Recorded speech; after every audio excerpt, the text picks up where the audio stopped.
Olá, meus amigos. Meu nome é Marcelo Piscioli da Silveira e nós vamos seguir em frente com a nossa saga de estudar a fundo a ciência processual. Este é o nosso terceiro vídeo e, por hora, nós estamos coincidindo o número de vídeos com o tópico do caderno, não é? Agora vocês vão abrir aí o item número 3, jurisdição. Mas essa coincidência acaba por aqui, porque eu vou destinar pelo menos 3 vídeos para falar sobre jurisdição, talvez 4. Não sei ainda quantos vídeos esse tema deve tomar, porque ele é muito profundo.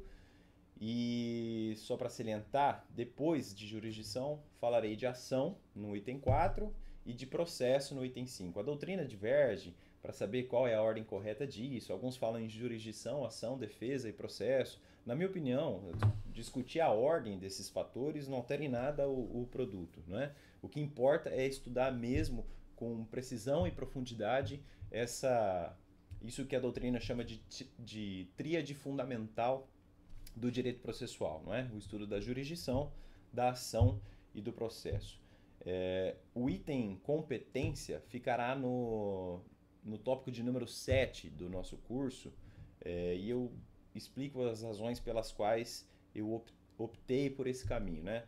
Competência geralmente é um item estudado dentro de jurisdição nos manuais. Não que esteja errado, pelo contrário, competência integra o estudo da jurisdição. Mas por questões de ordem didática, eu desmembro, eu deixo competência para depois e, sinceramente, no nosso curso o estudo de competência será feito com bases claras e simples. Talvez o único tema que eu não queira aprofundar muito, porque eu já acho muito chato e acho que vocês também devem achar muito chato. E a ideia é só mostrar mesmo como isso está em nossa legislação e como que funciona, sem perder muito tempo, digamos assim, porque o grosso mesmo está no estudo da jurisdição, que é, segundo o uruguaio Eduardo Culturi, o teste de fogo dos, perdão, dos juristas, não é? Esse é, sem dúvida alguma, o tema, quiçá, mais difícil a ser explorado neste curso e é o que mais me amedrontava e amedronta nesse caminho. Antes de começar a gravar, eu pensava, nossa, imagine quando eu tiver que falar de jurisdição. E isso é rápido, né? Num sumário lógico e razoável de um curso de Direito Processual Civil, jurisdição tem que aparecer logo. E era o que me travava um pouco, eu lhes confesso isso. Mas, consultando a obra do Cândido Rangel Dinamarco, eu notei ali uma advertência muito interessante, não é? Cândido escreve no seu manual, desculpa, não é em manual não. Ele escreveu nos Fundamentos do Processo Civil Moderno, mais precisamente no primeiro volume, são 2 volumes, que isso não deve afugentar o estudante do tema. O tema em si é muito complexo, é verdade, e é muito alimentado de divagações acadêmicas. E tem que ser assim, não é? Jurisdição é um tema muito complexo. Mas isso por si só não tem de impedir nós estudantes de querermos entender mais e mais esse interessante fenômeno jurídico. Ele também salienta, o Cândido Rangel Dinamarco, uma coisa que é muito interessante e que, sem que nós percebamos, essa é a pauta do dia, quase que sempre, não é? Ele diz que em todos os grandes problemas institucionais do direito processual, vê-se sempre algum reflexo dessa fundamental questão metodológica. E ele cita vários exemplos, o conceito de ação, a disputa entre a teoria material e a teoria processual da coisa julgada, a questão sobre se a coisa julgada, impede outro julgamento da matéria decidida ou impõe que o novo julgamento seja conforme o primeiro, na determinação do escopo jurídico da jurisdição ou do processo, no conceito de sanção executiva, etc. E de fato, essa discussão é interessante do ponto de vista acadêmico, sim, mas também descamba na prática para questões institucionais, para divisão de poderes, por exemplo, para saber até que ponto o judiciário pode decidir ou não, até onde temos ativismo judicial ou não. Enfim, jurisdição é, sem dúvida alguma, o tema mais realmente mais complexo, eu diria, de nosso curso. Eu não tenho dúvidas disso. E com toda a humildade, tentei fazer uma exposição ao mesmo tempo profunda e didática. Tentarei aqui ser didático, mas sem perder a nossa linha mestra deste curso, que é sempre aprofundar e mostrar realmente com verticalidade os campos mais interessantes de um curso de Direito Processual Civil, certo? Como eu falei, não há consenso sobre o que seja jurisdição, até porque ele é oxigenado por vários e vários ramos do direito, desde a teoria geral do direito até o processo penal, o processo civil, o direito constitucional e a própria filosofia do direito. Não há consenso e nunca haverá consenso. O que há é uma discussão e dessa discussão nós temos que obter nossas próprias conclusões.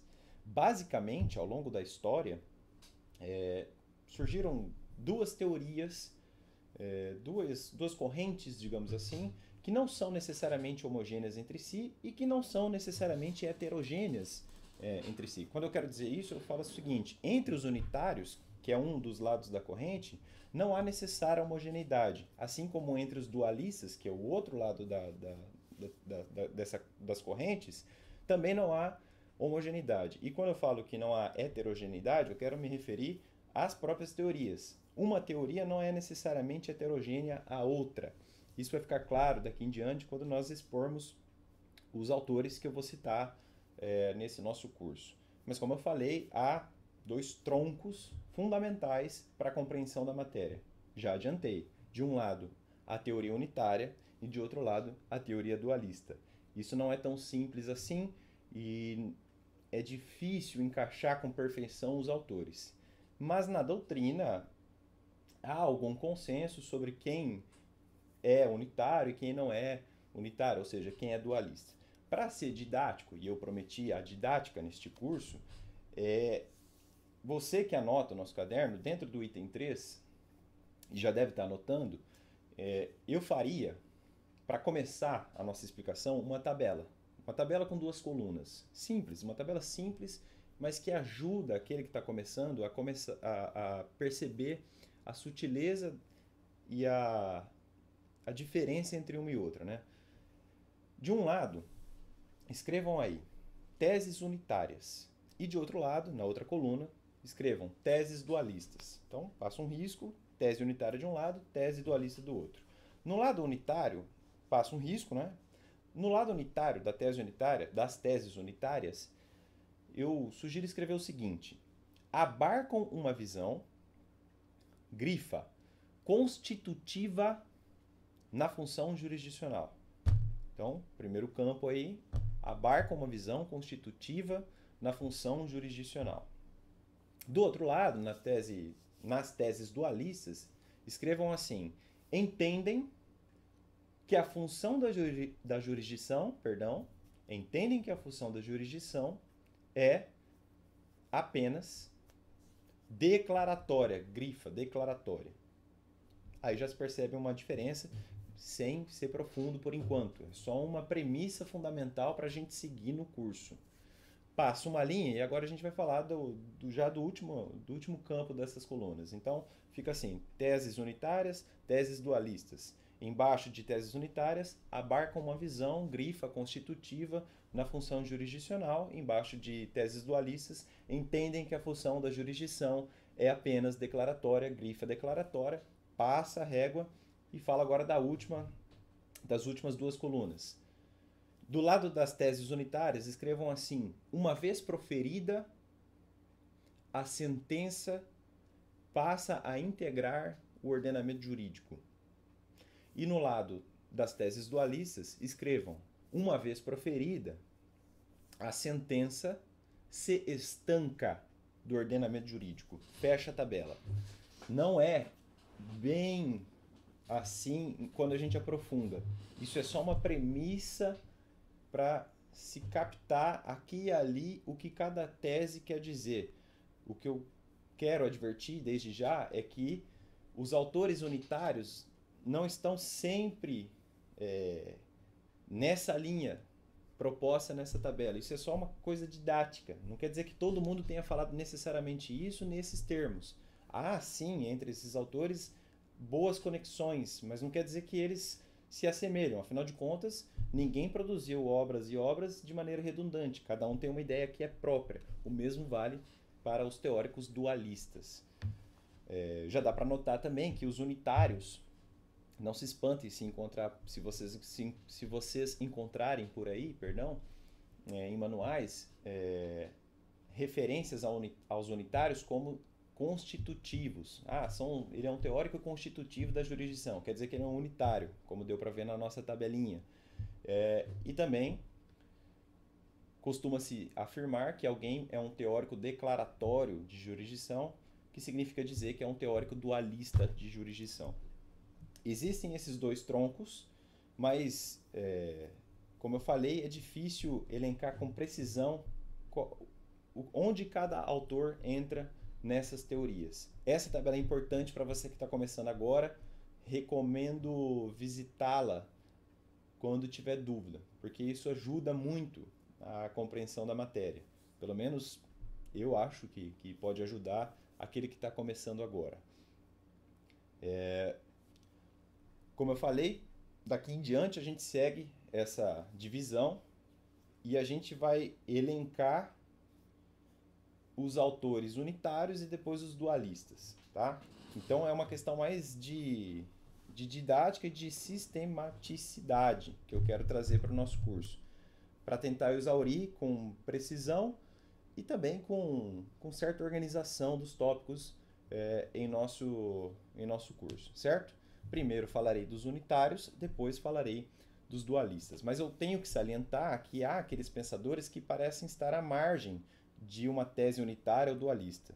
Sobre Francisco Cavalcante Pontes de Miranda, por exemplo, um colega meu, o Roberto Campos Gouveia Filho, uma das pessoas que mais entendem de Pontes de Miranda no Brasil atual, segundo ele, Pontes de Miranda estaria à margem dessa discussão. Eu me arrisquei a inserir aqui em nosso curso Pontes de Miranda como um teórico unitário. Já já verão por quê. Agora no seu caderno, para a gente tocar o curso e finalmente ter um consenso, ou pelo menos ter um conceito razoável de jurisdição, que será dito mais adiante, por enquanto eu vou explorar essas teorias, insiram aí, item 3.1. A jurisdição segundo a teoria unitária. E aí, entre parênteses, visão constitutiva de jurisdição. 3.1. A jurisdição segundo a teoria unitária, visão constitutiva de jurisdição. Esse é o item 3.1 do nosso curso, do nosso sumário, que eu falei, eu sou metódico, eu vou seguir isso e vou informar quem estiver assistindo onde a gente está, em que altura do campeonato a gente está, certo? O que os unitaristas, afinal de contas, defendem? Ou o que parece que a teoria unitária defende nessa gama aí de autores que já serão citados? A gente viu naquela tabela que eles têm uma visão constitutiva da função jurisdicional e que, para esses pensadores, sentença e ordenamento jurídico formam um todo único. Por isso que são chamados de unitários. O que eles defendem, segundo o Alexandre Freitas Câmara, é que a lide, e já vou falar um pouco de lide, decorre da incerteza existente em razão da inexistência de direito subjetivo antes da sentença. A sentença, então, teria a função de criar o direito substancial, que teria como consequência a composição do litígio. Eu aprofundaria um pouco mais essa exposição breve do Alexandre Freitas Câmara, mas isso é mais ou menos o que os unitários defendem. Um unitarista, diz o Câmara, entende que as normas jurídicas materiais somente conseguem criar expectativas de direitos, de modo que caberia ao Estado juiz, através do exercício da função jurisdicional, criar o direito subjetivo antes inexistente. Eu adiantei que eu acabei inserindo o Pontes de Miranda como unitário a partir de uma colocação dele em seus comentários ao Código de Processo Civil, ainda o de 1973. Ele disse assim, nos comentários, mais precisamente no tomo 1, já no primeiro tomo. A versão que eu tenho aqui é da editora Forense, do Rio de Janeiro, de 1974, e está lá na página 105, essa citação que eu vou ler agora. Olha o que o Pontes dizia. É verdade que a função de atender ao direito é mais importante hoje do que pacificar, isto é, resolver os dissídios intersubjetivos. Porém, isso não obriga à prioridade do Estado, uma vez que o Estado mesmo se subordina a esse direito objetivo, inclusive quanto à jurisdição. A realização do direito objetivo é indiferente que se conceba a jurisdição como um prius, ou que se tenha como prius a atenção do autor ou do réu. A relação jurídica, diz Pontes de Miranda, a relação jurídica processual mesma, que nega e apaga a pretensa prioridade, é instrumental, e para os casos em que a aplicação não se dê sem impedir a justiça. O que importa, prossegue Pontes de Miranda, é que o direito que incidiu ou que incide se aplique se isso não ocorreu antes. A jurisdição não é mais, nos nossos dias, do que instrumento para que se respeite a incidência. Esse trecho final é de onde eu concluí que Pontes seria um unitário, e aqui eu divirjo com todo respeito da posição do Roberto Campos Gouveia Filho, que não consegue, e ele tem razões para isso, mas ele não consegue encaixar com precisão Pontes de Miranda como unitário ou como dualista. Aqui eu coloquei ele como unitário porque ele percebe a jurisdição apenas como um instrumento apto para se fazer respeitar a incidência da norma jurídica, que já se produziu no mundo jurídico. Quer dizer, que não se produziu no mundo jurídico e que tende a se produzir por um mecanismo processual. E esse mecanismo processual seria a jurisdição. Veja que Francisco Cavalcante Pontes de Miranda parece ver a jurisdição mesmo como um instrumento apenas de respeito à incidência que tende a haver na norma jurídica. Por isso que eu o coloco como unitário. Entre ordenamento e sentença não deve haver diferença nenhuma. A diferença é apenas de forma, mas não de matéria. A sentença aplica o direito que já deveria ter sido observado na causa concreta. Só um ponto aqui que eu tenho que asseverar, em defesa do Pontes de Miranda. Alguém pode dizer, não, mas isso é muito simples, né? O Pontes de Miranda está defendendo que por jurisdição se deve entender apenas que o juiz aplica a regra ao caso concreto, ou seja, ele seria um mecânico. Mas ele tem que ser lido em toda a sua vastidão. Pontes de Miranda produziu muito, e para entendê-lo bem, nós temos que ler boa parte das suas obras, se não toda a sua obra, o que é talvez impossível, né? Só para ler o Tratado de Direito Privado, nós teríamos que ler 60 tomos. Me parece quase desumano, considerando o tanto de coisas que temos que estudar, não é? Mas ele salientou no segundo tomo do Sistema da Ciência Positiva do Direito, uma das obras mais importantes do grande alagoano, que o aplicar da lei, agora ipsis literis essa menção, o aplicar da lei porque está na lei, o resolver pelo sentido literal, porque assim quis o legislador, corresponde ao fazer porque está no Evangelho, porque está no Talmud, porque está no Corão, porque está no Corpus Iuris, porque o nosso pai fez, e ao ingênuo porque mamãe disse das criancinhas. Essa menção é ipsis literis de Pontes de Miranda. Não se assustem com a sua ironia, mas ele está meio que se defendendo de acusações que eventualmente lhe sejam feitas a respeito da sua teoria da incidência da norma jurídica. Pontes de Miranda era um analítico. Talvez ninguém tenha discorrido tão bem quanto ele sobre a teoria do fato jurídico. Ele explorava muito bem os planos de existência, de validade, de eficácia. E em nossos dias, quem chegou perto disso e o fez muito bem foi Marcos Bernardes de Mello, um grande jurista respeitadíssimo.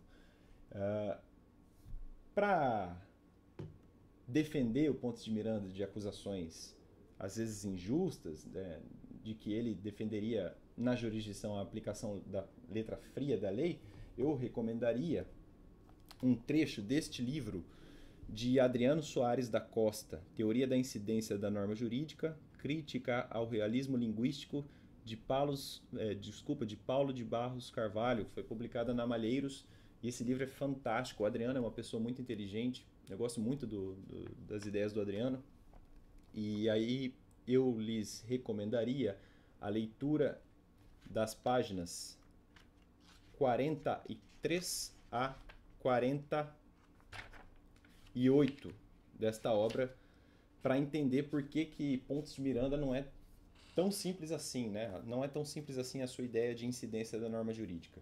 Mas, como eu falei, Pontes de Miranda, na minha visão, entra como um unitário porque entende que a jurisdição teria um papel instrumental de se fazer respeitar a incidência da norma jurídica naquela relação processual. É por isso que ele está, na minha visão, comunitário, porque não deve haver diferença, não deve haver estancalização entre jurisdição e ordenamento jurídico. Jurisdição e ordenamento jurídico são partes de um todo só. Por isso, tese unitária, certo? Agora nós vamos examinar os nomes estrangeiros mais lembrados pela processualística nacional, não é? O primeiro nome é de um alemão. O nome dele é Julius, com J, Julius, só se o meu alemão estiver muito enferrujado, mas J se lê assim, né? Então, no bom português, Julius Binder, mas se fala Julius Binder. É um alemão. Então, item 3.1.1 do seu caderno, Julius Binder. O Cândido Rangel Dinamarco, ele mostra com muita vastidão o alcance que teve a teoria unitária, principalmente no século XX, e entre os alemães, Binder teria sido o seu principal defensor. O professor Cândido Rangel Dinamarco, ele se refere apenas ao Julius Binder apenas como Binder. Eu fui atrás e descobri que, de fato, ele citou Julius Binder, que teria extraído da teoria unitária, abre aspas, sérias consequências para o direito processual, fecha aspas, é assim que coloca Cândido Rangel Dinamarco. Binder nasceu em maio de 1870, na Alemanha, em Würzburgo, e faleceu em agosto de 1939. Em 1925, Binder publicou uma das suas principais obras, uma obra de filosofia do direito, Philosophie des Rechts. Ele é apontado como uma espécie de outsider de uma importante fase epistemológico-jurídica da Alemanha e exerceu grande influência nos seus amigos e alunos do período Weimar. Nesse pacote, eu descobri que estão inseridos juristas do calibre de Karl Larens, Gerhard Dürckheim, Martin Busse, Karl Michaels e Walter Schonfeld. Todos esses nomes estão em alemão, por isso eu tive certa dificuldade para ler. Mas eu vou repetir. Karl Larens, esse é mais conhecido. K-A-R-L Larens, com Z no final. Gerhard Dürckheim. Gerhard, G-E-R-H-A-R-D. Dürckheim, D-U-L-C-K-E-I-T,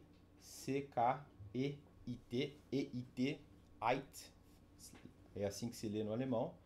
Martin Busse, Martin mesmo, e Busse com dois S, B-U-S-S-E. Karl, eu falei Michaels, né? Mas o certo é Michaelis. Falei errado. Karl, igual Karl Marx, e Michaelis, M-I-C-H-A-E-L-I-S. Finalmente, Walter Schonfeld, Walter com W e Schonfeld, SCHO com trema, com a nossa antiga trema, NFELD. Esses foram os alunos e estudantes de Julius Binder.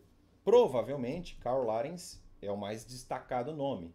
E o próprio Larens citou Julius Binder em uma das mais decisivas, como uma de suas mais decisivas fontes de inspiração, até em trabalhos lá da década de 90, de 1991.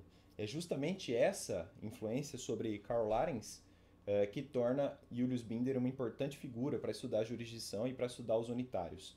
Só para citar, eu obtive essas informações de um texto de um sujeito chamado Hans-Peter Haferkamp, numa revista chamada German Law Journal. O nome desse texto é On the German History of Method in Civil Law in Five Systems. Esse texto é muito bom e foi repassado, gentilmente passado para mim, pelo Marco Paulo de Espírito, mineiro da BD Pro, a qual agradeço aqui abertamente a sua contribuição e a sua conversa a respeito de Binder comigo. Binder, para fechar, Binder teria sido neocantista até o ano de 1925. Depois ele começou, eu vou abrir aspas agora, que é uma tradução que eu faço deste texto que eu acabei de mencionar. Ele começou a conectar a realidade e os valores que muitos encontraram na virada humanística da jurisprudência.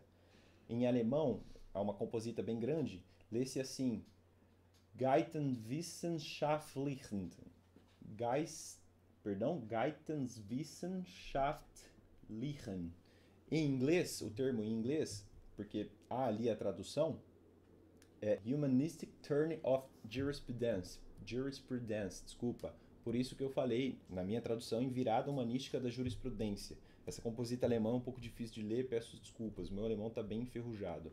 E essa virada intelectual foi ancorada e liderada por ninguém menos que Kaufmann, em 1921, por volta de 1921, é o que diz Hans-Peter Haferkamp nesse texto que eu acabei de mencionar. Haferkamp se ancorou aqui em Michael Stolleis, ok? Falei do Julius Binder, basta saber agora que Julius Binder, em tese, teria sido um unitário, um teórico unitário, de acordo com Cândido Rangel de Dinamarca. Não encontrei em nossa processualística maiores informações sobre a sua colocação enquanto um teórico unitário, mas é certo que a gente percebe a importância de Julius Binder dentro das teses unitárias e dentro da própria Alemanha, e dali em diante da influência sobre outros alemães importantes como Karl Larens, que abertamente se disse inspirado e influenciado por seu professor Julius Binder, certo? Agora no caderno vocês vão colocar um tópico que vai nos tomar o resto da aula. 3.1.2 A tese unitária entre os italianos. A tese unitária entre os italianos. Grande parte da processualística italiana do século XX teria aderido à teoria unitária da jurisdição, certo? Essas informações a gente encontra na doutrina, então tudo que eu estou falando aqui tem ancoragem bibliográfica segura, notadamente na obra de Marinoni e de Cândido Rangel de Dinamarca, também na obra do professor Ovídio Araújo Baptista da Silva. Nós vamos estudar, daqui em diante, os seguintes nomes: Giuseppe Capograssi, Lodovico Mortara, Alexander Hein Pekeles. Esse não é italiano, mas é referido na doutrina como se italiano fosse, já vou falar disso. Enrico Alorio, Salvatore Sata, Tullio Ascarelli, Piero Calamandrei, o grande Calamandrei, Francesco Carnelucci, também muito conhecido, e Gian Antonio Micheli. São esses os nomes que serão explorados abaixo. Fiquem tranquilos a respeito de como escrever esses nomes. Eu vou abrir um tópico para cada autor e aí eu falo quais são as letras corretas para escrever o nome deles, ok? Então vamos estudá-los na medida do possível. Todos esses nomes que eu citei agora teriam sido teóricos unitários. Eu falo assim porque, como eu já adverti, a divisão aqui feita entre teoria unitária e dualista é apenas didática e voltada a facilitar uma exposição sistemática do tema, certo? Então, agora o item 3.1.2.1 do seu caderno. Escrevam assim: jurisdição para Giuseppe Capograssi. Giuseppe se escreve assim: G-I-U-S-E-P-P-E Capograssi. Capograssi assim mesmo com dois S. Capograssi. Giuseppe Capograssi viveu entre março de 1889 e abril de 1956, então podemos dizer que ele foi um jurista da primeira metade do século XX, certo? Ele chegou a ser juiz do Tribunal Constitucional Italiano e fundou a então União de Juristas Católicos Italianos, salvo engano, junto com Carnelucci, certo? De acordo com o Cândido Rangel Dinamarco, Capograssi tem um pensamento de fundamental importância para a compreensão da tese unitária entre os italianos. As suas reflexões, diz Dinamarco, sobre experiência jurídica exercem marcada influência sobre aqueles que ainda hoje aceitam a unidade do ordenamento jurídico. Ainda que Capograssi não tenha sido, digamos assim, o unitarista original dos italianos, este, na verdade, foi Lodovico Mortara, já vou falar dele, o Mortara antecedeu Capograssi, é certo que Giuseppe Capograssi exerce e exerceu inegável influência sobre aqueles que vieram depois.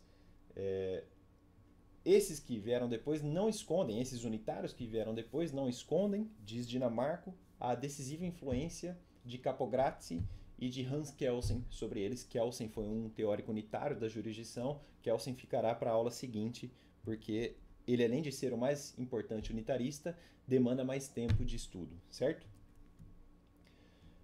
Ainda que a nossa doutrina arrole, como Dinamarco, Giuseppe Capograssi, como um dos juristas da linha unitária, e aí vem a minha preocupação de fazer essa divisão muito estancalizada entre unitários e dualistas, o fato é que é realmente complicado encaixar o Capograssi como um dos pensadores unitários da jurisdição. E eu vou explicar por quê. Nas minhas pesquisas eu notei que Capograssi, e esse nome não me era estranho, já vocês vão entender por quê. Capograssi era um filósofo do direito. Antes de tudo, ele foi um filósofo do direito e não propriamente um processualista, um dogmata. A influência mundial de Capograssi foi tanta que dele se embebeu, por exemplo, aqui no Brasil, o grande Miguel Reale. Eu sempre li muito Miguel Reale e quando eu estava escrevendo, eu falei, poxa, mas Capograssi, eu tenho certeza que é citado pelo Reale. Eu já vi esse nome antes. E, de fato, Capograssi é um teórico da experiência jurídica. De experiência jurídica fala aqui no Brasil Miguel Reale. Basta lembrar da importante obra O Direito como Experiência, que é uma introdução epistemológica à ciência jurídica proposta pelo Miguel Reale. Por isso que é difícil falar, não, Capograssi foi um unitário. Aqui a gente coloca ele como unitário por questões de sistematização, como eu falei. Mas talvez seja mais preciso dizer que Capograssi enxergava com a teoria da experiência jurídica, jurisdição e ordenamento jurídico como um todo unitário resultante de uma mesma experiência jurídica, se é que a gente pode dizer isto. A influência de Capograssi em Reale é realmente grande. E eu peguei esta obra, O Direito como Experiência do Reale, e notei, na minha edição aqui, que é facsimilar, de 2010, pela Saraiva, nas páginas 35 e 36, notei várias menções aí às colocações de Capograssi por Reale, que dizia: ninguém melhor do que Capograssi soube compreender o sentido totalizador e dramático da experiência jurídica. Eu vou dispensar aqui a leitura porque vai ficar profundo demais, mas eu sugiro obter essa menção que eu fiz para entender qual é o link que há entre Miguel Reale e Capograssi. É um pensamento muito assemelhado, tanto que, como eu falei, Capograssi influencia decisivamente a obra de Miguel Reale. Mas Capograssi, como eu falei, era um filósofo do direito, não um processualista, e se ancorava dentro da filosofia jurídica neste ramo da experiência jurídica, ou do direito como experiência, que é na minha visão, uma construção muito legal, muito interessante, e que nos ajuda a compreender por que Capograssi foi posto como unitário pelo Cândido Rangel Dinamarco e que, sem dúvida alguma, influenciou os pensadores italianos que vieram depois, mais precisamente os dogmatas voltados ao estudo da ciência processual. Como a gente pode entender, dentro do contexto da experiência jurídica, Capograssi como um unitarista? Se eu pudesse fazer um desenho aí no seu caderno, eu faria o seguinte: eu faria um grande quadrado que seria um mundo jurídico. Dentro desse quadrado, escreva um mundo jurídico, que é um todo moldado segundo a experiência jurídica, certo? Dentro desse quadrado, coloquem mais dois quadrados: o ordenamento jurídico abstrato e a função jurisdicional, as sentenças. Então, dentro do todo, nós temos dois subtodos, digamos assim, mas que estão nesse todo: o ordenamento e as sentenças, as decisões, a função jurisdicional. Mas vejam que ambos fazem parte de uma única experiência jurídica, do mundo jurídico que eu mencionei. Por isso que Capograssi seria um unitarista do ponto de vista da experiência jurídica. A única diferença entre função jurisdicional e ordenamento jurídico, em abstrato, digamos assim, entre função jurisdicional e direito objetivo, seria o poder axiologicamente determinado para um e para outro. O poder axiologicamente determinado para o ordenamento jurídico, em boa tese, é o legislativo. E o poder axiologicamente determinado à função jurisdicional é o judiciário. Claro que no nosso contexto atual, essa estancalização não é absoluta. A gente sabe bem que as funções podem ser atípicas e típicas, né? Muitas vezes o judiciário faz uma licitação, então ele exerce função administrativa, só para exemplificar. E há jurisdição fora do Estado, como eu vou propor daqui em diante, quando falarmos de Micheli. Então, para fechar, o unitarismo, se é que existe mesmo em Giuseppe Capograssi, está apenas em concentrar o esforço epistemológico jurídico todo centrado numa única experiência jurídica. É dizer, o ordenamento jurídico, em si considerado, em abstrato, digamos assim, seria parte da mesma experiência jurídica pela qual passam os fatos processuais. Uma sentença integra o ordenamento nesse sentido. Ambos são fenômenos similares desse ponto de vista. A única diferença, se é que existe realmente essa diferença, estaria naquilo que o próprio Capograssi chamava de poder axiologicamente determinado. Em linhas gerais, essa é a teoria de Capograssi e ele é encaixado como um teórico unitário da jurisdição. Entre ordenamento e sentença, entre ordenamento e jurisdição, há um único todo. A teoria dele seria, então, unitária, certo? 3.1.2.2 Jurisdição para Lodovico Mortara. 3.1.2.2 Jurisdição para Lodovico Mortara. Lodovico, tudo com O. Lodovico Mortara. Assim mesmo, Mortara. Fácil de escrever. Mortara é mais antigo. Ele nasceu em 1855 e veio a falecer em 1937. Ele foi o primeiro italiano a sustentar um ideal próximo do que a gente chama hoje de teoria unitária. Tá? Ele teria sido o pioneiro dos unitaristas. O ponto central da unitariedade em Lodovico Mortara é o seguinte: o direito subjetivo encontra sua gênese no processo. A norma e a pretensão, dizia Mortara, são elementos próximos, mas intocáveis. O Cândido Rangel Dinamarco resume essa tese de Mortara de um jeito muito interessante. Ele fala assim, ó, abre aspas, a sentença operaria como o interruptor de eletricidade, que dá passagem à faísca que as unirá, ocasionando o nascimento do direito subjetivo, fecha aspas. Segundo Galeno Lacerda, o nosso grande Galeno Lacerda, a jurisdição, em Lodovico Mortara, tem por objetivo um conflito entre a vontade subjetiva e as normas abstratas, objetivas. Se a gente pudesse representar a teoria de Mortara em um desenho, eu faria o seguinte. Vai ser um pouco difícil explicar esse desenho aqui, mas dá para fazer aí no seu caderno. Primeiro, façam dois círculos de idêntico tamanho, para mostrar que entre um e outro não há necessariamente uma relação hierarquizada. Mas dois círculos que não se encostam, mas que estão próximos entre um e outro. Dentro de um círculo, escrevam norma. Dentro do outro círculo, escrevam pretensão. Um está perto do outro, mas eles não se tocam. Percebam isso. Tudo isso graficamente. E aí, me remeto ao que eu já falei de Mortara. Voltem o vídeo se vocês tiverem dúvida de por que eu estou pedindo para desenhar assim. Então, dois círculos de idêntico tamanho, pertos, mas não tocáveis, não tocados, nem relando no outro, mas um perto do outro, muito perto mesmo. Norma e pretensão, certo? Atrás desses dois círculos, façam um quadrado assim, processo. Um quadradinho, escreve dentro, processo. Partindo de processo, façam uma linha tracejada que passe entre norma e pretensão, que estão quase tocadas, mas que não se tocam, de acordo com Mortara. O processo passa entre a norma e a pretensão, numa linha tracejada, e no final dessa linha tracejada, um pouco mais distante, coloquem uma seta, chegando numa sentença. Coloque aí dentro do quadro sentença. Aí uma seta para cima em sentença, só para mostrar o que Mortara queria dizer com isso, nascimento do direito subjetivo. A isso se prestaria a jurisdição, essa seria a função jurisdicional, basicamente, na obra de Lodovico Mortara, certo?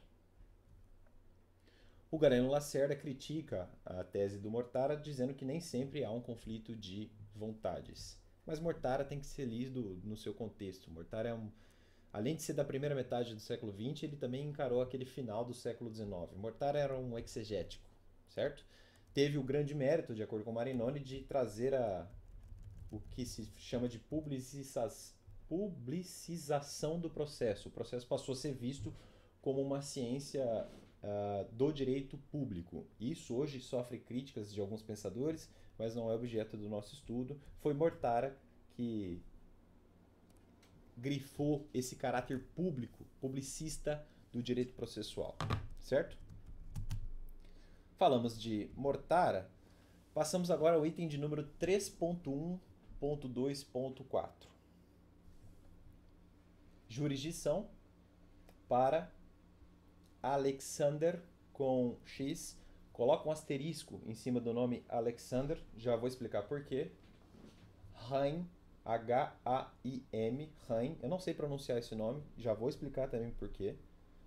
Pekelis, Pekelis é com K, P-E-K-E-L-I-S, Alexander Haim Pekelis. Não sei se estou lendo da maneira correta, já explicarei por quê. Como eu falei, eu pedi para colocar um asterisco em cima de Alexander com X. A nossa doutrina fala só em Alessandro com dois S's, Pekelis.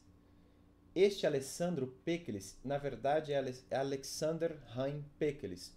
Todo mundo aqui, não todo mundo, mas o Cândido Rangel Dinamarco colocou Alessandro com dois S's, Pekelis, como um dos unitaristas italianos. Não está de todo errado, porque Pekelis estudou em Florença e desenvolveu mesmo a sua carreira na Itália, pelo que eu percebi. Eu fiz um estudo biográfico do Pekelis e notei que, na verdade, ele nasceu na Ucrânia, naturalizando-se russo. E depois ele veio a desenvolver os seus estudos na Itália, fugindo da Rússia de 1917. Descobri isso lendo uma obra da esposa de Alexander Haim Pekelis, a Carla Pekelis, que escreveu um livro chamado A Minha Versão dos Fatos. Não existe, salvo engano, na língua portuguesa. Eu encontrei uma versão em inglês chamada My Version of the Facts, traduzida pelo George Hockfield e publicada pela Marlborough Press em companhia com a Northwestern University Press em 2005. E ela conta ali o que aconteceu com eles. Eles fugiram da Rússia e viveram aquela Itália pré-fascista e também fascista depois. E é bem interessante ler essa história. Aparentemente eles eram judeus e sofreram um pouquinho não, né? Muito com o regime fascista. Não vou falar disso agora. Mas o fato é que Alessandro aqui, dito em nossa doutrina com dois S's, Pekelis é, na verdade, Alexander Haim Pekelis. Ele não é italiano, ele é russo, pelo menos naturalizado russo, que veio a desenvolver os seus estudos em Florença, na Itália. Eu descobri também, e foi difícil encontrar essa informação, que Pécresse viveu entre 1902 e 1946. Morreu muito jovem, não é? Morreu muito jovem, logo depois da Segunda Guerra Mundial. É, mas vamos agora falar da vida acadêmica, afinal de contas, de Pécresse. Pécresse é particularmente conhecido, diz Dinamarco, pelo verbete sobre a ação do direito moderno. Vocês vão encontrar isso por aí. Ação do direito moderno. Foi feito para uma obra enciclopédica e ele nega a existência de direitos subjetivos materiais e de relações subjetivas entre pessoas. Em Pécresse, em Alexander Hein Pécresse, diz Dinamarco, o único direito em verdade existente seria a ação, que estabelece um vínculo entre o autor e o juiz e outro entre esse e o réu. E por uma ilusão de ótica, as pessoas creem que estão relacionadas diretamente entre si, tomando por realidade a sombra linear do ângulo formado por aquelas duas relações. É isso que eu encontrei de Alexander Hein Pécresse. Eu não sei ler este nome, eu não sei se está escrito, está grafado de acordo com a língua ucraniana ou de acordo com a língua russa. Me arrisco a ler dessa maneira, mas o fato é que quando a nossa doutrina menciona Pécresse, ela quer se referir a Alexander Hein Pécresse e não a Alessandro com 2 S Pécresse, como escreve Dinamarca, como escreve outros nomes aí do nosso direito processual moderno. Creio que isso se deve ao fato de a maioria das coisas aqui se italianizassem, digamos assim. Tudo se italianiza-se. Como disse um colega meu, que eu não vou citar o nome, em termos de ciência processual no Brasil, talvez pela grande influência da escola da USP sobre nós, não é? Alexander virou Alessandro com 2 S's e, na minha opinião, isso está errado. É Alexander Hein Pécresse, que viveu muito pouco, entre 1902 e 1946, mas de qualquer modo ele é indicado pelo grande Cândido Rangel Dinamarco como um dos teóricos unitários da Itália, sem necessariamente ser italiano, como eu mencionei, certo? Item 3.1.2.5 Jurisdição para Enrico Alório. Enrico sem H, E-N-R-I-C-O. Repetindo, E-N-R-I-C-O. Enrico. Alório com 2 L's. Alório. A-L-L-O-R-I-O. Enrico Alório nasceu em 1914 e morreu em 1994. Esse viveu até quase o final do século XX. A sua tese unitária de jurisdição consiste na ideia segundo a qual, diz Cândido Rangel Dinamarco, todas as normas jurídicas têm como destinatário o juiz, inclusive as de natureza e conteúdo substancial, as quais se conceituam como normas de valoração e são estáticas. Segundo ainda Dinamarco, Enrico Alório dá particular importância ao momento jurisdicional na gênese da norma concreta, dizendo que esta vem ao mundo como o efeito do exercício de um poder outorgado por normas de produção jurídica, entre as quais estão as leis do processo. Seria nítido ainda, diz Dinamarco, o sabor kelseniano de sua teoria, que não dá por produzida a norma substancial concreta, senão depois do acertamento jurisdicional. De fato, há uma marca kelseniana, mas não tão precisamente kelseniana nessa colocação aí sugerida pelo Dinamarco, mas dá para notar que realmente Enrico Alório é um unitarista. Se você está tendo dúvidas da diferença entre unitaristas e dualistas, remeto-me à tabela que eu sugeri construir aí no seu caderno por questões de ordem didática, certo? Ovidio Araújo Baptista da Silva cita um texto de Enrico Alório de 1948. Baptista da Silva, o grande Araújo Baptista da Silva, o Ovídio, considera que em Alório a essência do ato jurisdicional está em sua aptidão para produzir a coisa julgada. Embora essa doutrina não seja recente nem exclusiva, dá para notar isso em Calamandrei, Ovídio Araújo Baptista da Silva ainda acrescenta o seguinte, o que eu vou ler agora é ipsis literis da obra do gaúcho Araújo Baptista da Silva. Ele dizia, Alório parte de uma premissa devida a Kelsen, afinal de contas ele é um unitarista, e aos demais filósofos normativistas, segundo os quais as funções do Estado não podem ser catalogadas e definidas por seus fins, e sim por suas formas. De nada valerá, segundo ele, afirmar que a jurisdição, como fazem os partidários das teorias objetivas sobre jurisdição, tem por finalidade a realização do direito objetivo. Tal proposição, em verdade, nada define. O ordenamento jurídico pode ser atuado ou realizado pelas mais diversas formas, seja através dos particulares, quando estes se comportem em conformidade com a norma, realizando atos e negócios jurídicos, seja através dos órgãos do poder executivo, ou seja, dos administradores, que igualmente realizam o ordenamento jurídico estatal. Sendo assim, diz o Ovídio Araújo Baptista da Silva, concluiu Alório que o efeito declaratório, ou seja, a coisa julgada, é o sinal inequívoco da verdadeira e própria jurisdição. Em verdade, diz o ensaísta, a forma do processo declaratório, eu ainda estou lendo o trecho aqui do Ovídio, em verdade, diz o ensaísta, a forma do processo declaratório, mas a coisa julgada como seu resultado define a jurisdicionalidade do processo. Não havendo coisa julgada, como na jurisdição voluntária, não há jurisdição. Não nessa aula, mas vai ter uma aula específica para tratar dessa polêmica, dessa divisão entre jurisdição contenciosa e voluntária, se há jurisdição na jurisdição voluntária. A Alório sinaliza claramente que não, mas dá para notar que a Alório, além de ser um teórico unitarista, ele enxergava na aptidão de produção da coisa julgada um atributo essencial da tarefa jurisdicional, certo? Embora não negasse que particulares pudessem exercê-la, como na arbitragem. Item 3.1.2.6.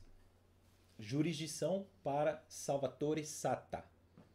Salvatore escreve assim mesmo, Salvatore, com O no T-R-O-E no final. Salvatore Sata com dois T's. Sata, dois T's. Salvatore Sata nasceu em 1902 e morreu em 1975 e era um confesso adepto de Kelsen e de Capograssi, ou seja, ele era um teórico unitário, a gente está falando de italianos unitários agora. Em Salvatore Sata, a teoria estática da jurisdição é repudiada. Para ele, o ordenamento jurídico é realizado pelo próprio ordenamento jurídico, mediante as atividades conjugadas do juiz e das partes no processo. Por isso, é neste que se produz a norma concreta. Pelo respeito que a gente tem ao Cândido Rangel Dinamarco, nós vamos abaixo, daqui em diante, citar uma colocação sobre a obra de Sata dentro dos teóricos unitários. Diz Dinamarco a respeito de Salvatore Sata, abre aspas, nas considerações de Sata, o qual na última fase de sua vida cultural não escondia uma viva vocação para os temas espirituais e filosóficos, o ponto de partida é o dado moral homem. É sempre o homem, o qual mantém a sua originária soberania perante o Estado e de cuja atividade, mediante o exercício da ação, depende a produção jurídica. O antigo professor da Universidade de Roma, descrente das revistas de direito processual existentes na Itália, fundou em 1969 uma sua, na qual, praticamente sozinho, veio depositando fruto de suas meditações filosóficas e jurídicas. E nessa publicação renova suas ideias kelsenianas, embora em alguns pontos Sata pareça criticar Kelsen, com palavras que, todavia, não vão além de mera crítica verbal. Seja quando ele defende a teoria normativista contra a crítica de autores, escolas e escolinhas, foi assim que Dinamarca escreveu, que introduzem indevidamente no estudo do direito indesejáveis dados históricos e sociológicos, seja afirmando que o direito é aquilo que o juiz afirma que é o direito, que a verdadeira relação lógica e histórica entre jurisdição e legislação é a que evidencia o primado daquela, ou que a visão unitária do direito é a única que deve ser seguida. Como se percebe, Salvatore Sata realmente tinha essa influência de Kelsen ao repudiar a imiscuidade, digamos assim, de elementos metajurídicos dentro da ciência jurídica, né? Elementos de história, de sociologia dentro da ciência jurídica. Kelsen foi um grande defensor de uma independência epistemológica do direito e Salvatore Sata, como um kelseniano confesso, não poderia divergir se, afinal de contas, ele é, como dito, um kelseniano. E como kelseniano, ele também é um teórico unitário entre sentença e ordenamento jurídico, repito, há um todo só, uma unidade, e os unitários aqui e ali divergem sobre em que termos há essa unitariedade, certo? Falamos de Salvatore Sata como mais um italiano unitário e falo agora já do sétimo italiano, ou melhor, do sexto italiano, porque Pécqueles não era necessariamente italiano, embora tenha estudado em Florença, mas aí no seu caderno, item 3.1.2.7, jurisdição, para Tullio, com dois L's, Tullio Ascarelli, com dois L's em Ascarelli também. Então, Tullio Ascarelli, dois L's em Tullio, dois L's em Ascarelli. Ascarelli nasceu em 1903, faleceu em 1959 e 2 anos antes de falecer publicou um paper, um artigo, no qual ele defendia que a norma não seria um objeto da interpretação. O Ascarelli traz aquela ideia de que texto e norma não se confundem. A norma é resultado da interpretação que o jurista imputa ao texto.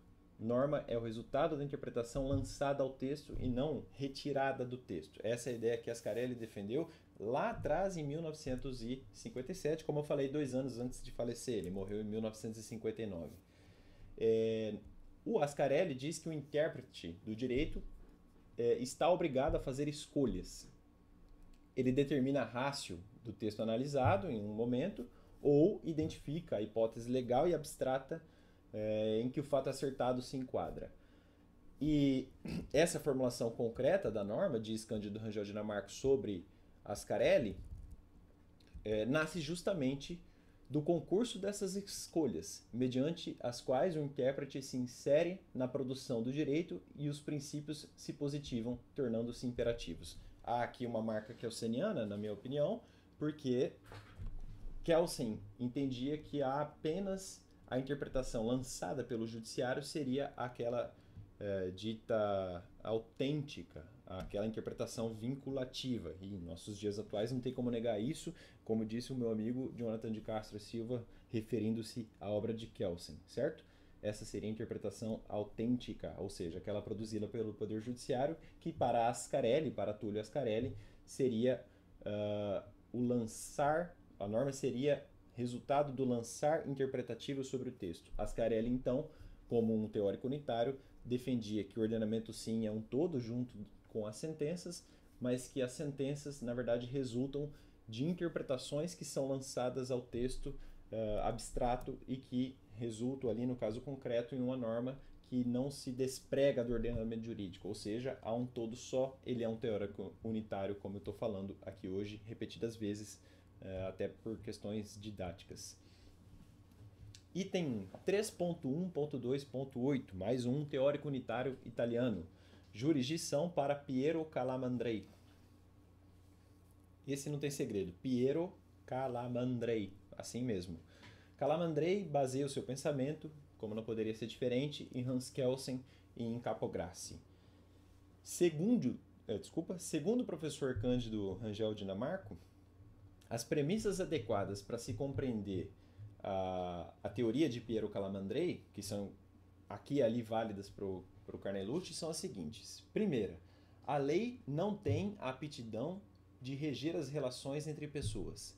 Segunda, é necessário que outra atividade de complementação da produção jurídica seja realizada para a concreta criação de um direito subjetivo. E terceira, é do direito que a sentença emana.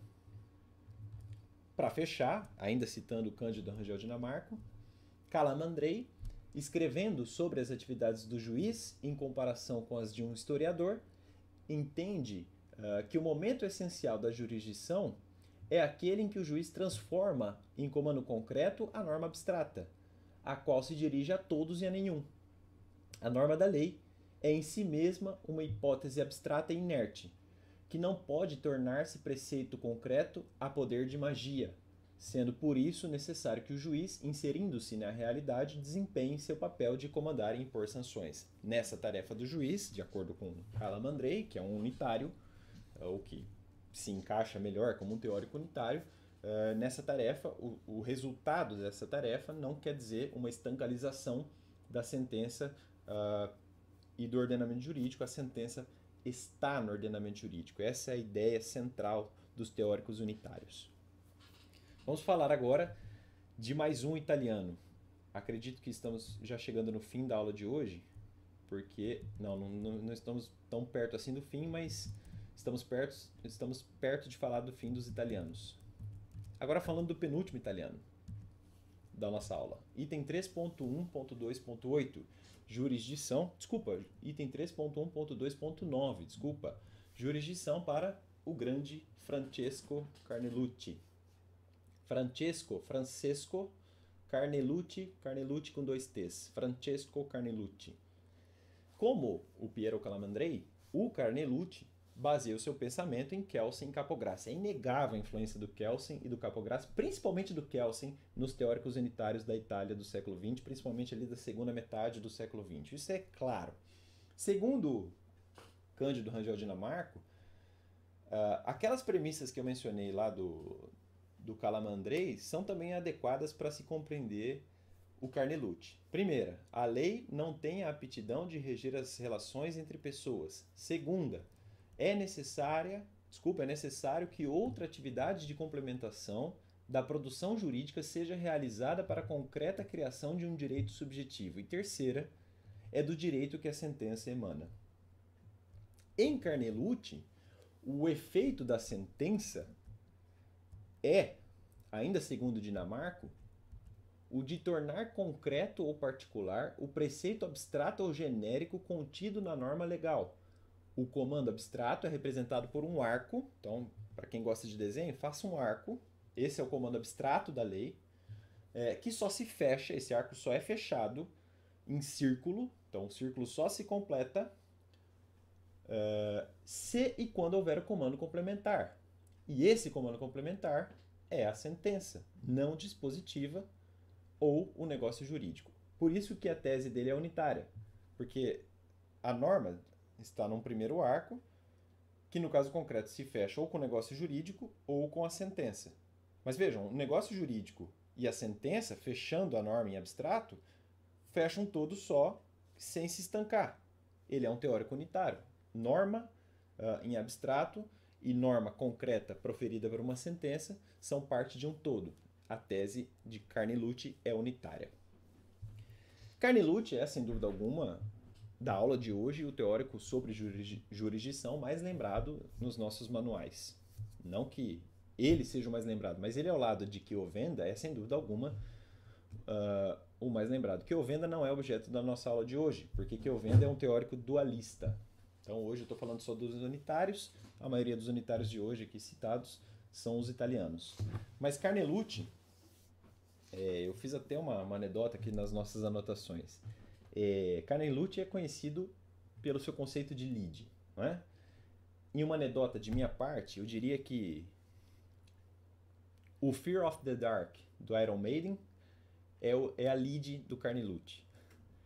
Não que Fear of the Dark, não que Iron Maiden seja uma banda de uma música só, não é? Pelo contrário. Aliás, eu que estou falando aqui sou fã de todas. Já fui ver Iron Maiden no Rock in Rio, gosto muito de todas as faixas, sem exceção. Sou fã. Mas o Carnelucci é meio que assim, quem não conhece Iron Maiden muito bem, fala, aquela banda que toca Fear of the Dark, não é? Tipo Ana Júlia dos Los Hermanos também. E quem é fã de verdade fica bravo com isso. Não tem só Fear of the Dark, ou fã de lá dos Los Hermanos e os próprios Los Hermanos. Não tem só Ana Júlia.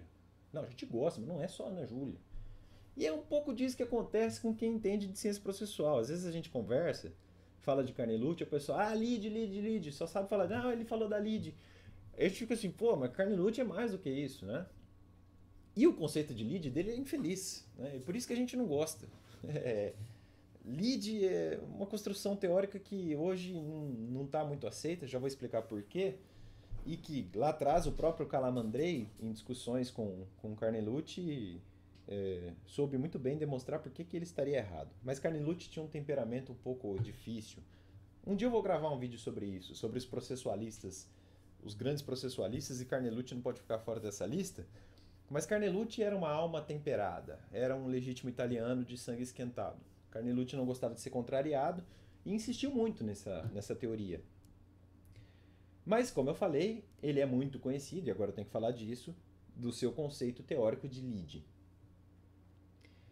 Mas eu ressalvo que ele desbravou muitos outros elementos dogmáticos da ciência processual e ele é, aliás, um legítimo teórico geral do direito. Carnelucci extrapolou a construção de lide. Carnelucci se meteu a discutir com civilistas de sua época questões sobre hipoteca.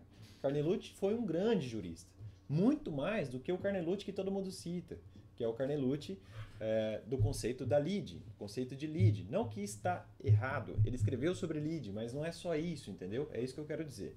Mas vamos falar agora disso, porque eu estou falando de jurisdição, certo? O que se entende por lide no esquema carneluciano? Lide é um conflito de interesses qualificado por uma pretensão de um interessado resistida por outro interessado. Esse é o conceito proposto pelo próprio Francesco Carnelucci. Eu não sei falar italiano, posso falar besteira, mas o original consta assim, ó. La lite e il conflitto di interessi tra due persone qualificato dalla pretensa dell'una e dalla resistenza dell'altra. Posso ter falado besteira aqui, eu não sei falar italiano, um dia eu vou estudar italiano, posso voltar a ver esse vídeo e passar vergonha, mas o original é mais ou menos assim. E lide, de fato, é o elemento central da teoria da jurisdição de Carnelucci. Não é incorreto, por exemplo, o que diz Umberto Dalla Bernardina de Pinho, segundo o qual a lide é o verdadeiro polo metodológico da doutrina de Carnelucci. Mas eu faço duas ressalvas. Primeiro, na teoria de jurisdição de Carnelucci. E segundo, a segunda ressalva que eu faço, como eu já falei, que Carnelucci é muito mais do que um teórico da lide. Carnelucci é um teórico geral do direito e foi um grande jurista do século XX, talvez até aqui e ali menosprezado e lembrado muito por um conceito só, e não é bem assim, não é? Mas, de fato, a jurisdição no esquema carneluciano é toda pensada na heterocomposição de uma lide. O que é lide? De onde que vem essa palavra? O Carnelucci falava em lite. Eu tenho até um dicionário aqui de italiano, né? Eu tenho esse dicionário aqui e, por curiosidade, antes de gravar a aula, eu abri. Fui atrás da palavra lide ou lite, né? E tem, de fato, lite. Lite vem de litigare, de litígio. Só que aqui, muita coisa é mal traduzida. Eu não sei quem fez isso, mas alguém falou em lide. E isso pegou. Todo mundo fala em lide, lide, lide. Lide com D. O certo mesmo era falar em litígio. Essa é a tradução adequada para lite. Ou manter lite. Não faz sentido falar em lide. Mas é assim que se fala na ciência processual brasileira, porque alguém lá atrás traduziu para lide. Eu não sei explicar as razões pelas quais isso aconteceu. Talvez eu faça uma pesquisa disso um dia. Mas o fato é que, como eu falei, Carnelucci se baseia na ideia da presença de litígio. O litígio seria pressuposto existencial do processo, basicamente. Claro que essa ideia é totalmente equivocada, já vou explicar também por quê. Segundo Galeno Lacerda, o conflito com controvérsia seria aquele em que ambos se julgam com o direito. Lide pois, o conflito de interesse que pode surgir em caso de resistência efetiva ou em caso de ambas as partes se julgarem com o direito. É conflito regulado pelas normas jurídicas. Este conceito é fundamental para toda a ciência processual, segundo Carnelucci, certo? Pro Carnelucci, lide é fundamental. Litígio, lite. Gráfica e muito, mas muito basicamente, eu explicaria a tese carneluciana sobre jurisdição da seguinte forma. E se você anota, eu diria para fazer assim. Escreva num quadrado bem jurídico X. Um quadrado, acima de tudo, um quadrado bem jurídico X, certo? Abaixo desse quadrado, coloquem em um círculo B. Escrevam B dentro desse círculo abaixo do bem jurídico X. Embaixo do B, façam um tracejado. Uma linha tracejada que rele ali na bordinha da bolinha do B. Pode pegar um pouco, vocês já vão entender por quê. E aí, bem abaixo, vocês coloquem um outro círculo A e uma seta apontando contra esse tracejado, tentando perfurar o tracejado para alcançar o bem jurídico X. Como que a gente pode ler esse desenho para entender a tese carnelutiana? O interessado A desse desenho pretende o bem jurídico X, e é o que consta na seta. Essa seta que eu falei para desenhar, do A tentando chegar no bem jurídico X, é a sua pretensão.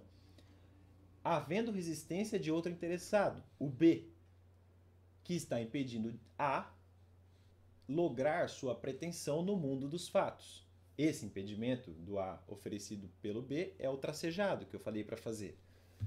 A jurisdição caberia resolver, ou seja, compor e pacificar esse conflito de interesses.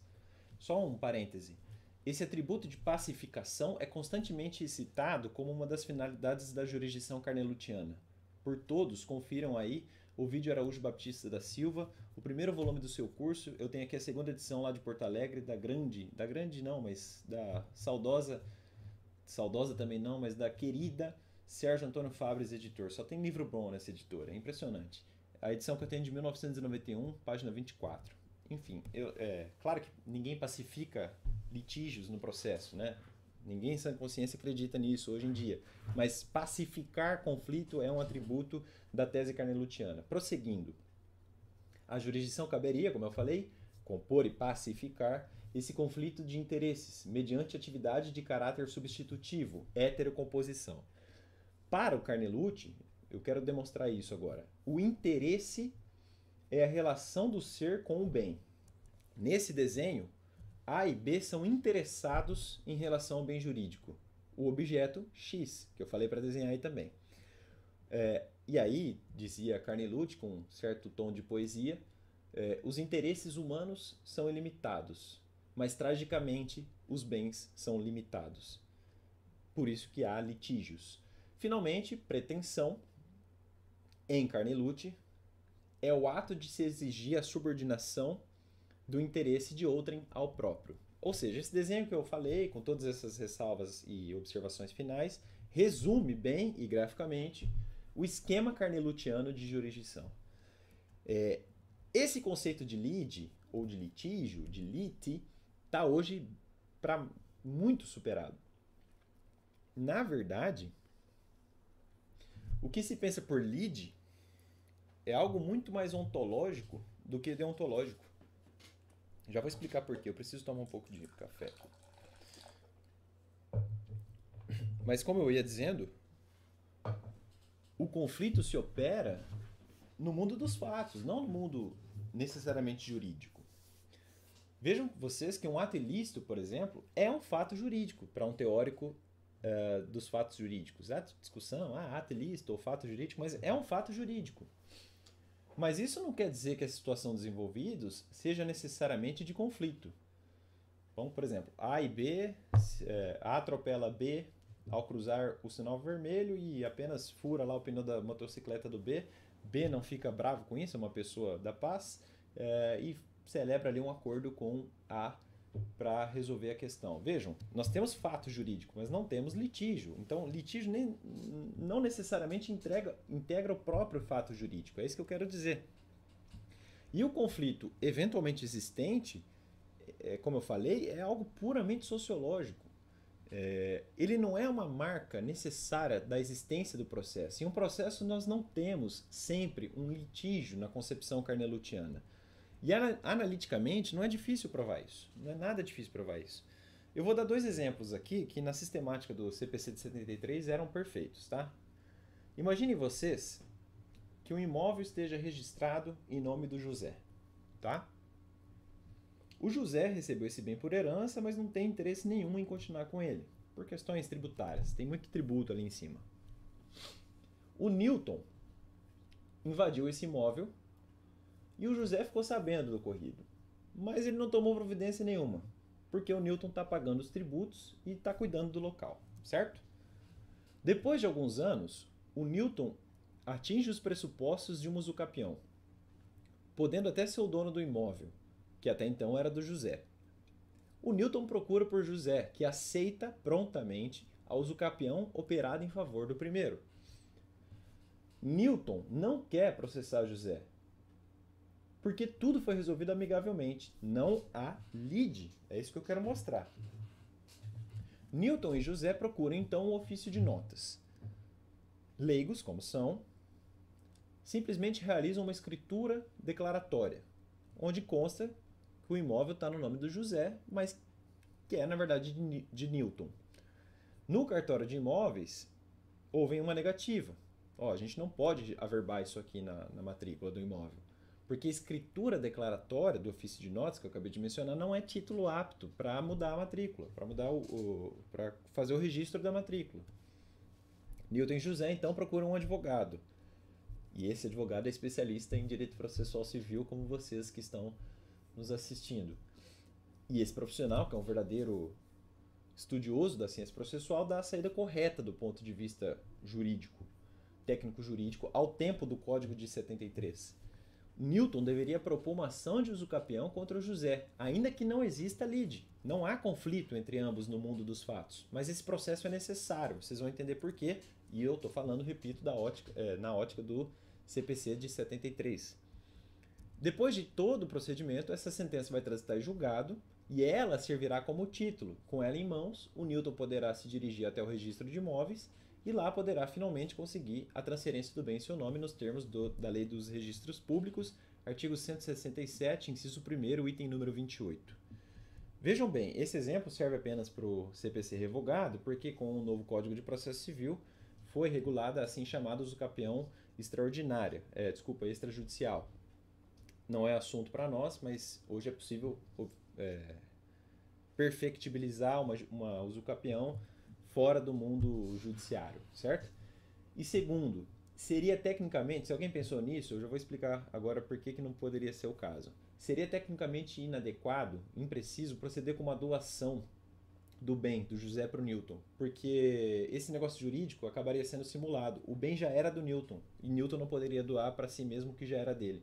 Por isso que o correto, o advogado do nosso exemplo, agiu bem. No tempo do código revogado, Newton deveria propor uma ação de usucapião contra o José. Ainda que, curiosamente, vejam bem, não exista lide, não exista litígio. O José, nesse exemplo, seria citado e tudo. O Newton está me processando. Não, mas eu combinei com ele, não é? Isso mostra bem por que jurisdição não é um elemento integrador necessário de um processo. Lide, litígio, é algo só acidental ao processo, não é um pressuposto necessário de existência. Outro exemplo dado vem do Calamandrei, que rebatia Carnelucci já nesse tempo.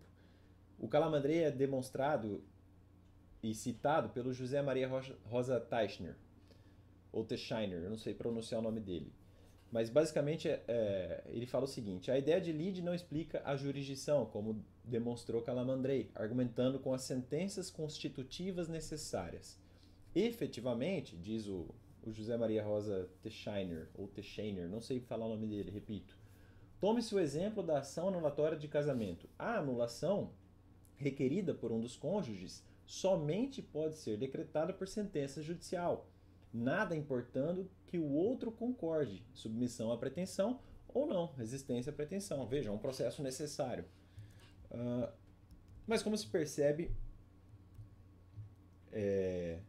existem processos necessários que dispensam o litígio no mundo dos fatos. Lide é, como visto, um conceito que está cada vez mais ultrapassado. Já dizia o grande Hélio Tornag, processualista penal, que pode haver processo sem lide. O que não se admite é haver um processo sem pretensão. E com razão, Hélio Tornag. E isso está sendo cada vez mais estipado, né? A palavra lide está sumindo da nossa legislação, ainda consta, né? Vejam que é um fantasma que aparece por aí no novo Código de Processo Civil, mas só para dar um exemplo de um instituto que mudou o nome, nós falávamos em julgamento antecipado da lide. Agora nós falamos em julgamento antecipado do mérito, para designar o desfecho antecipado da possibilidade de dilação probatória. O juiz encerra a instrução e segue com o julgamento antecipado do mérito. Antigamente, julgamento antecipado da lide. Vejam como os institutos vão se atualizando para se adequar às precisões terminológicas. Outro argumento invocado pelos processualistas contra essa tese do Carnelucci é dado pelo Reis Fried. Olha o que ele diz, o Reis Fried. O vício originário da doutrina carneluciana, a esse especial respeito, repousa no fato de a mesma não admitir a qualidade de jurisdicional ao processo executivo, na medida em que, para esse autor em particular, para o Carnelucci, a jurisdição somente existe em função da lide e com o objetivo único de compô-la. Aliás, o próprio Carnelucci dizia que não havia jurisdição no processo executivo, que hoje me parece um absurdo pensar assim. O grande problema da teoria carneluciana, como vocês podem perceber, é a de olhar a jurisdição numa perspectiva muito finalística, né? Para que ela serve? E talvez até utilitarista, né? Ele reduz muito a tarefa da jurisdição a algo muito utilitário. Para que serve? Jurisdição é para isso? É para compor litígio? Será? Nós estamos vendo que não. Aliás, isso que eu falei agora é dito pelo grande Ovidio Araújo Baptista da Silva, segundo o qual Carnelucci procura definir o ato jurisdicional indicando não o que ele é, mas aquilo a que ele serve, não o seu ser, mas a sua função, a sua finalidade, não é? Dá para notar muito bem isso em Carnelucci. Entre Carnelucci, que tinha uma alma muito esquentada, houve uma grande polêmica entre ele e Piero Calamandrei, um jurista de sua época, um dos mais importantes processualistas, que aliás foi citado aqui hoje em nossas aulas como um dos teóricos unitários. E esse debate sobre o que seria ou não lide é muito famoso, e se a lide seria ou não elemento integrador do processo, foi muito famoso entre esses dois juristas, entre Calamandrei e Carnelucci. E em 1928 eles travaram essa discussão, chamada por Galeno Lacerda de célebre. A polêmica estaria justamente no seio do processo penal. Na verdade, essa discussão aí deles se travou dentro do processo penal, se a lide seria elemento integrador também do processo penal. Mas essa polêmica tem de ser citada porque tem o mérito de explicar melhor qual era a perspectiva de Carnelucci por trás do conceito proposto de litígio, de lide, de lite. E aí, por questões didáticas, eu lhes recomendo fazer um quadro de novo. Coloquem um quadro com duas colunas. De um lado Carnelucci, Francesco Carnelucci, e de outro Calamandrei, Piero Calamandrei. Embaixo de Carnelucci escrevam assim: o conceito de lide seria essencial ao processo, inclusive ao processo penal. Certo? Aí, diferenciando e mostrando como Calamandrei rebatia isso, todo esse quadro agora é construído, vale salientar, com base na obra de Galeno Lacerda. Ele mostra muito bem essa história, essa discussão dos dois, tá? Aí no campo do Calamandrei escreva assim: o conceito de lide, tal qual defendido por Carnelucci, não é essencial para a existência de um processo jurisdicional. O processo existe mesmo sem lide. Exemplo do Calamandrei, processo penal, no qual o conflito de interesses entre as partes é irrelevante. Passa a linha. Do lado de Carnelucci, coloquem assim: o conceito de lide seria essencial também ao processo civil. No lado do Calamandrei, que rebatia Carnelucci, escrevam: em determinados tipos de processo civil, à semelhança do que ocorre no processo penal, existe uma total indisponibilidade das partes quanto ao objeto, e o processo jurisdicional não deixa de existir. Isso, ao que se referiu Calamandrei, seria aquilo que ele chama de processo civil inquisitório. Exemplo dado pelo Calamandrei: a ação de interdição. Ainda que interditando e futuro curador concordem com a declaração da interdição, o juiz, examinando o caso em concreto, quem dirá se a interdição deve ou não ser decretada. Esse exemplo tem que ser adaptado para nós, eu me recuso a fazer isso. Digo isso porque o Estatuto da Pessoa com Deficiência destruiu a nossa teoria das incapacidades, destruiu aquilo que estava consagrado nos artigos 3º e 4º do Código Civil e também nas regras sobre interdição e curadoria. Na minha opinião, foi uma desgraça. Com todo respeito a quem pensa o contrário, eu tentei ver os argumentos dos civilistas, li o Pablo Stolze, eu sei que ele defende, respeito muito o Pablo Stolze, mas eu, por enquanto, estou com com o professor Simão lá da USP. Ficou muito ruim essa novidade do Estatuto da Pessoa com Deficiência e o artigo 4º ficou uma bagunça porque trata aquele que não pode, ainda que por causa transitória, exprimir sua vontade, é uma coisa assim, é relativamente incapaz. Eu fico imaginando uma pessoa em coma, não é? Como é que a gente vai tratar uma pessoa em coma relativamente incapaz, não é?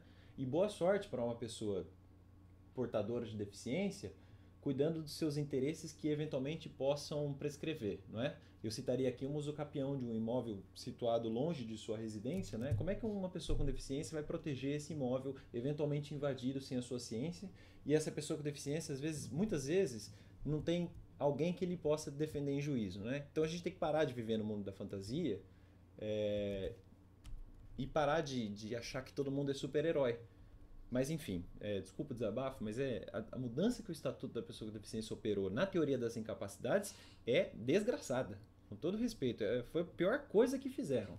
Pior coisa que fizeram. Romário, você jogou bem futebol, mas você não entende de teoria das incapacidades e muito menos de direito civil. Vai me desculpar. Né? Desculpa o desabafo, mas horrível, uma mudança horrível, horrível, muito mal feita. Mas prosseguindo, passem uma linha. Falei do Carnelutti, falei do Calamandrei, estou falando deles dois. Na coluna do Carnelutti escrevam assim: no processo penal existe lide sempre entre ofendido e ofensor. Um exemplo do Carnelutti estaria no furto, no crime de furto. E Calamandrei rebatia assim: no processo penal há um interesse público prevalente na condenação do culpado para o restabelecimento da harmonia social. Esse interesse, em regra, vale mais que a possível composição entre ofendido e ofensor. Percebam, eu estou falando de um Calamandrei escrevendo na metade, provavelmente na metade ou na segunda metade do século XX. Eu não ignoro que existem entre nós, na Lei 9.099 de 1995, institutos como transação penal e suspensão condicional do processo que provavelmente relativizam essa colocação de Calamandrei. Então, leiam isso com o devido contexto. Uma nota final que eu colocaria aí nesse quadro, e aí vocês podem colocar embaixo das duas colunas como um quadro autônomo, dado pelo Galeno Lacerda ainda, de que além do Piero Calamandrei, um jurista italiano chamado Giulio Paoli, G-I-U-L-I-O, Paoli, P-A-O-L-I, responde esse último ponto específico do Carnelutti, apresentando-lhe exemplos incontestáveis para evidenciar que é irrelevante no processo penal a concordância entre ofendido e ofensor. São os seguintes: letra A. O ilícito penal oriundo da mutilação própria, automutilação, claro, isso no contexto lá dos italianos dessa época. Letra B. O ilícito contra a pessoa que acede à prática desse ilícito. E letra C, falei da B agora, letra C, o ilícito penal consistente em maus tratos em animal próprio. Quem será o prejudicado? Perguntava Giulio Paoli. O ofendido? Né? Então veja como é muito fácil rebater essa proposição de Carnelutti, que um jurista do calibre dele certamente foi um pouco infeliz nessa construção toda, que influenciou quase todo mundo ocidental voltado, quase todo o mundo influenciado pela Itália nas ciências jurídicas, e com os brasileiros não foi diferente, certo? Confesso que eu já estou cansado. Nossa aula chegou a 1h30 e eu ainda estou falando de teóricos unitários. Eu já vou falar do último agora. E essa parte final é curtinha. 3.1.2.10. Item 3.1.2.10 do caderno de vocês. Jurisdição para Gian, G-I-A-N, Antônio, normal, Antônio, sem acento, sem nada, Michele, digamos assim, com um L só. Michele. Gian Antônio Michele. Gian Antônio Michele nasceu em 1913 e faleceu em 1980. Michele criticou os trabalhos de Salvatore Sata e de Ascarelli e sustentou uma teoria própria, unitária, mas à sua maneira, como diz Cândido Rangel Dinamarca. O que ele pensava? Basicamente, ele se embebeu um pouquinho de um processualista importante da Itália, ele fala de Zalari, e ele diz que, sem perder o tom unitário, basicamente ele critica aquilo que ele chama de panprocessualismo. Ele não a Gian Antonio Michele não agradava a ideia segundo a qual o processo seria uma atividade puramente estatal. Por isso que ele critica, por isso que ele coloca em tom crítico o termo panprocessualismo. Nem tudo do mundo jurídico tende a se resolver na esfera do Estado, de acordo com este processualista, que não deixou de ser um teórico unitário. E eu concordo, eu chancelo essa tese dele, assim como alguns colegas meus. E essa crítica de Gian Antonio Michele me parece muito oportuna, como já dá para perceber. Eu não pactuo com a visão segundo a qual a jurisdição seria um monopólio do Estado. Em sentido contrário, há quem diga, né, que a jurisdição seria um monopólio do Estado, e eu citaria aqui vários exemplos, né, de autores que pensam assim. Com a mentalidade da sua época, Gabriel Rezende Filho escreveu o seguinte: não mais se admite hoje que outras instituições ou pessoas, além dos juízes e tribunais, possam tornar-se no território nacional órgãos de atuação da lei. Ele escreveu isso num curso de processo civil lá de 1954. Eu também discordo do Reis Fried, que diz que a jurisdição, no sentido do vocábulo, dizer o direito, seria um monopólio do Estado. Não concordo com isso. Discordo também do Moacir Amaral Santos, segundo o qual a jurisdição seria uma função do Estado, própria e exclusiva do judiciário, com, na minha opinião, fantasioso argumento, com todas as vênias, de que nenhum outro poder se encontra em melhores condições de dirimir os litígios do que o Estado. Não concordo com isso. Igualmente, não posso chancelar a tese do grande Araquém de Assis, segundo o qual o único modo civilizado para resolver os conflitos individuais e transindividuais consistiria em encarregar a solução ao Estado e a fazê-lo por meio de um órgão específico. Também não consigo concordar com isso. Conosco, em alguma medida, com a nossa opinião, ou melhor, eu com a opinião dele, em alguma medida, Ovidio Araújo Baptista da Silva, que não parece reduzir a jurisdição a um fenômeno puramente estatal. Por que eu digo isso? Porque eu acho que a gente não pode reduzir o fenômeno jurisdicional e o próprio direito a algo puramente estatal, não é? Vejam, na Igreja Católica, eu sou católico, sou um pouco suspeito para falar, dá para ver aqui, né? Mas na Igreja Católica, me parece clara a atuação jurisdicional no campo do direito canônico, inerente ao exercício do Romano Pontífice, da Rota Romana, dos bispos, dos vigários judiciais, dos sacerdotes ou mesmo dos juízes leigos nomeados em conferências episcopais. Outra ilustração disso está no esporte, não é? A Federação Internacional de Automobilismo, a FIA, puniu Pat Simons e Flávio Briatore depois do fatídico episódio lá do Grande Prêmio de Singapura de 2008, quando o filho do Nelson Piquet teria lançado o carro dele, a Renault, contra o muro para forçar um safety car e possibilitar que Fernando Alonso vencesse a corrida. Vejam, houve uma sanção muito drástica a esses dois sujeitos, né? Pat Simons foi banido, salvo engano, por 5 anos da Fórmula 1 e Flávio Briatore foi banido por tempo indeterminado das pistas. Eles não poderiam comparecer a nenhum evento da FIA. Vejam, não é um órgão jurisdicional aplicando essa sanção, é um órgão privado. A FIA não é um ente estatal, ela é um ente privado que aplicou esse tipo de sanção e que foi respeitada. Ninguém foi discutir isso no judiciário. Vejam, não dá para reduzir o fenômeno jurisdição, na minha opinião, a algo puramente estatal, não é? E eu acabei de dar um exemplo de uma aplicação de sanção por um órgão privado, e desculpa, né? Essas pessoas viviam de Fórmula 1 e elas foram banidas, o Pat Simons por 5 anos, hoje eu acho que ele está na Williams, e o Briatore por tempo indeterminado a comparecer não só aos eventos da Fórmula 1, mas aos eventos organizados pela FIA. Eles não podiam entrar nas pistas. Vejam que a gente está discutindo até um direito de ir e vir aqui, não é? E um órgão privado chancelou isso e isso foi respeitado. É inegável, a meu ver, a atividade jurisdicional nesse exemplo, certo? Esse exemplo parece um pouco bobo, mas bem demonstra que o fenômeno jurídico não é apenas estatal. Há muito mais além do próprio Estado. É claro que o Estado não pode deixar de ser estudado como fenômeno próprio, autônomo e de fonte do direito, certo? Essa é a nossa terceira aula. Estou bem cansado, a gente falou bastante hoje.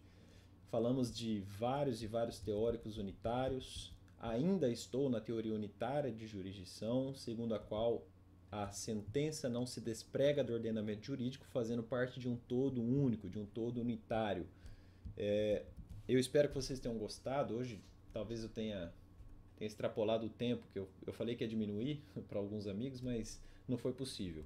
Nossa próxima aula se destina ainda a um teórico unitário, o mais importante deles, ao lado, a meu ver, de Capograssi, mas ainda o mais importante com alguma sobra, o grande Hans Kelsen, sem dúvida alguma, está aí no top 3 dos juristas mais importantes do mundo do século XX. Hans Kelsen foi um baita pensador do direito, não dá para ignorá-lo, ele é de leitura obrigatória e será por nós estudado na próxima aula como um teórico unitário da jurisdição. Né? A gente vai ver como que Kelsen propõe as suas ideias a respeito da função jurisdicional, certo?